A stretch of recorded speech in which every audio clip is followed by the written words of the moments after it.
این هفته خبر تو خبر داره براتون. از پس لرزه های انتخابات آمریکا و ترس آخوندا از فتیل پیچ شدن برجام. هر چی فکر کردن چه غلطی بکنن چیزی به ذهنشون نرسید. این بود که مثل همیشه رفتن تو فاز قمپوز. گزینه‌های روی میز ایران در صورت زیر میز زدن امریکایی‌ها. اتفاقاً به اعتبار اینکه هیچ وقت نمیشه به اونها اعتماد کرد، ما پیش‌بینی‌های لازم رو کردیم، اما نمیتوان این مسائل رو علنی مطرح کرد. ما امیدواریم طرف مقابل خلاصه وارد این عرصه نشه، چون که بازنده اصلی اونها خواهم بود. آخوندا فکر میکردن حالا دیگه مسیر برجام سرپایینیه و پله پله میرن سمت خوشبختی، اما خبر نداشتن که وسط راه یه همچین بلایی سرشون میاد.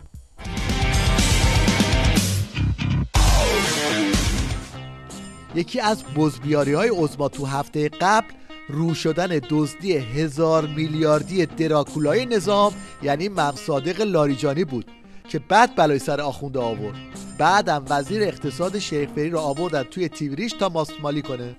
اون چیزی که بوده اینه که از حدود 20 سال پیش با هماهنگی خزانه‌داری کل کشور و با هماهنگی بانک مرکزی مبالغی با رعایت موازین شرعی و قانونی به نام قوه قضاییه در سیستم بانکی کشور سپرده‌گذاری شده. طبیعیه که به این سپرده ها سودی تعلق میگیره. اصل وجوه سپرده‌گذاری شده در بانک ها به هیچ وجه مورد استفاده قرار نگرفته و این اصل توی حساب بانکی باقی مونده. البته دوره این لاپوشانی ها تو نظام گذشته. آشغال اینقدر زیاد شده که دیگه زیر فرش و پشت مخده جا نمیشه.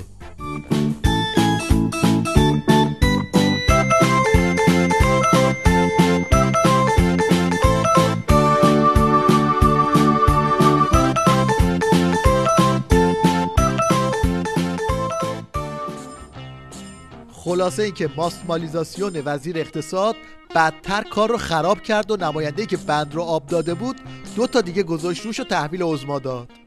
بنده از وزیر محترم اقتصاد این سوال رو دارم که توضیح بدن مقصود ایشان از حدود قانون و موازین شرعی چیست؟ کدام قانون اجازه می‌دهد وجوه دولتی به حساب‌های شخصی واریز شود؟ میخورن دیگه، قاشق و میلیارد.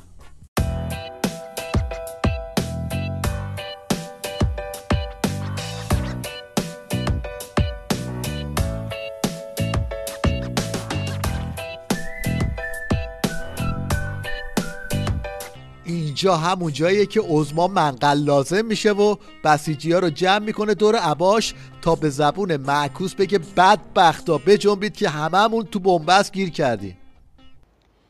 حضرت آیت الله خامنه‌ای با تاکید بر اینکه در بسیج هیچگاه بنبست وجود ندارد گفتند یک بسیجی ممکن است در برهه‌ای دچار ترس و یا تردید شود اما هیچگاه دچار بنبست نمی شود. اینم تقلای بسیجی‌ها برای بیرون اومدن از بنبست، یعنی متن روزخونی‌های عظما رو جمع کردن روش آهنگ گذاشتن شده ترانه. به میدان آمدی با جنگ با تهدید با تحریم در این اندیشه که شاید شود این ملت بیدار دل تسلیم تبس نوج حلب چه کشتن حجاج صدور قطعنامه در ازای باج برای حفظ تخت و تاج. الان حرکت بسیجی‌ها تو جاده درب و داغون نظام یه چیزی توی این مایه هاست.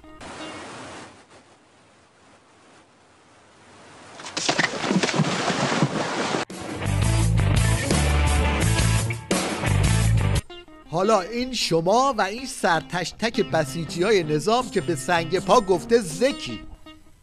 تو حوزه فرهنگی فوق‌العاده کار کردن بسیجی‌ها.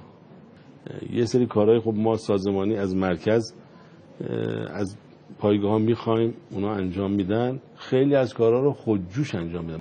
اینو بعد از دولت خواست که یه قدری به بودجه بسیج اعتنا کنن. نسبت به سال گذشته ما شاید نسبت به همه دستگاه افزایش بودجهمون کمتر بوده.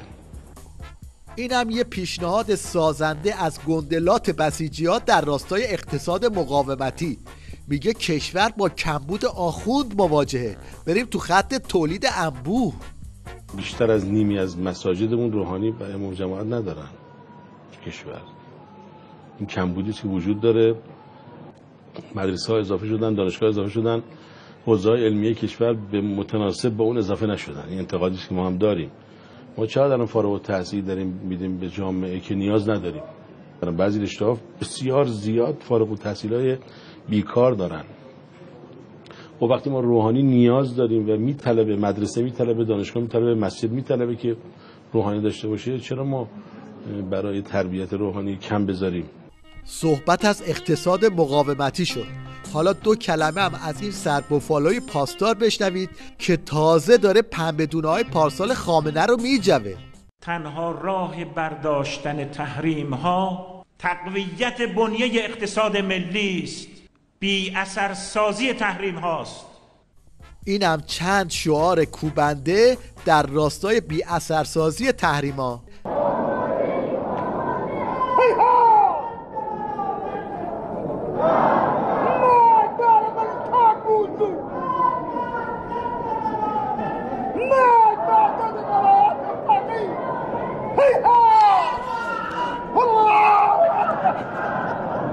وزیر راه کابینه شیخ فری رو در کادر داریم که قبل از حادثه قطار تبریز مشهد داره جلوی خامنه خالی بندی میکنه و از دستاوردهای وزارت خونش میگه نتیجه گیری بر عهده خودتون.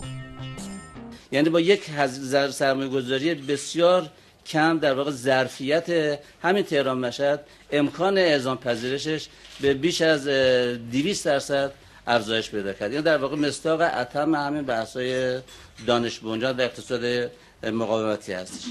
تو همین زمینه ما سیستم ATC در واقع کنترل اتوماتیک تمام اتوماتیک قطار رو داریم که یه بار آقای جهانگیری هم نگاه کردن که در واقع امکان این که تمام حرکت قطار رو از طریق اتاق کنترل بکنه و اگه خدایی نکرده برای لو کنترل حادثه‌ای رخ بده که سکته‌ای بکنه، اتفاقی رخ بده، میشه در واقع سیستم اتوماتیک خودش قطار رو متوقف میکنه و در واقع به مسافرین هیچ صدمه‌ای نمیرسه.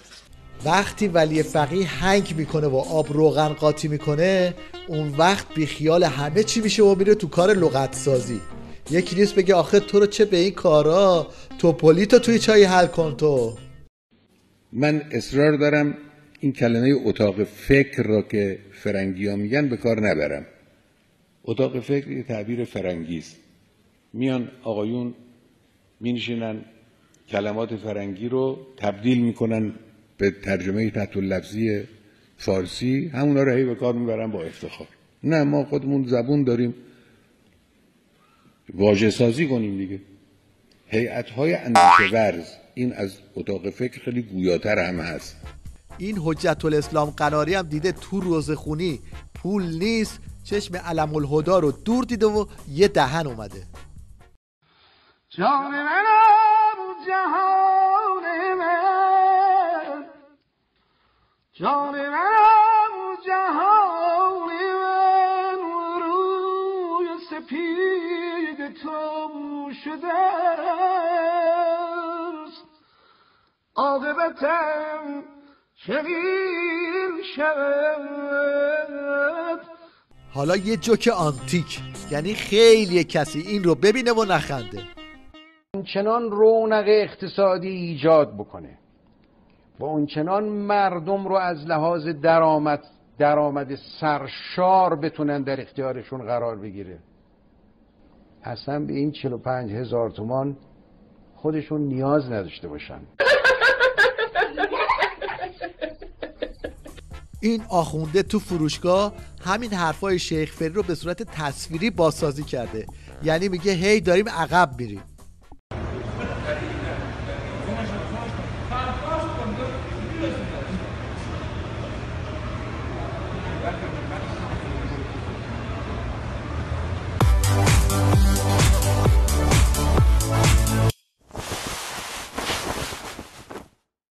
در پایان شیوه ابتکاری یک ورزشکار رو میبینیم که معتقد کار نشد نداره.